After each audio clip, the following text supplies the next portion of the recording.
Congressman Mike Waltz joins me now, a decorated Green Beret. Congressman, should anyone in the Biden team resign?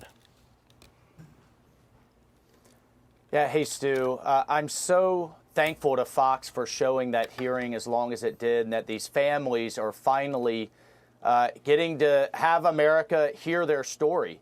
I've dealt with Gold Star families my entire career, sadly, but I've never dealt with a group of Gold Star families that are so angry and feel so betrayed as this group does. So, yes, I've repeatedly called for Secretary of State Blinken to resign over this debacle. The State Department was in the lead for the withdrawal. They made a whole series of mistakes, and now we know, thanks to Republican investigations in the House, that the diplomats on the ground sent a formal dissent cable predicting what was going to happen in terms of the collapse if they continued on this trajectory. And yet Blinken continued on the course, and Joe Biden declares it a success. One more thing, Stu.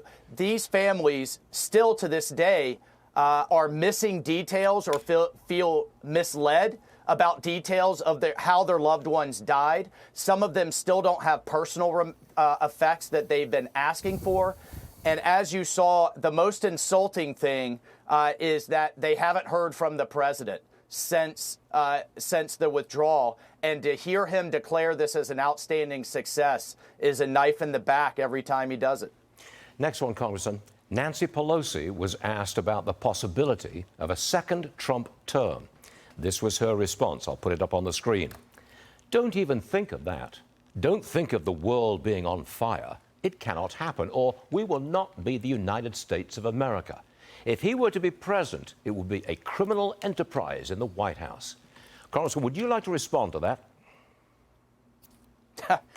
You know, what's scary about that statement, Stu, is whether it's Nancy Pelosi, the Democrat Party, the mainstream media, or even key people in the Department of Justice have convinced themselves that Trump is so bad, that he's so much of a threat, that the ends justify the means, whether it's journalistic integrity, whether it's the integrity of the Justice Department, using impeachment and weaponizing impeachment that historically very rarely happened in American history.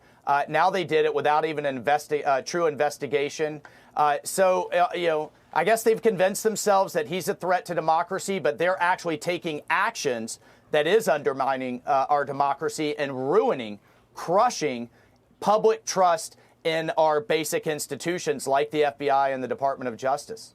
I think this is Trump hatred that it's still with us, very much with us, and is blinding so many people to the reality of this administration. It's derangement syndrome. Yes, it is. Yeah, it's derangement syndrome, and I can't even have a conversation about policies or the right or wrong direction of the country. They won't even, they just get, as you said, blinded by their hatred of him. Yeah, and it's still there too. Congressman, look, thanks very much for being with us so often. We always appreciate it, Congressman. Thanks for being here. Thank you. All right. Thanks, Stu.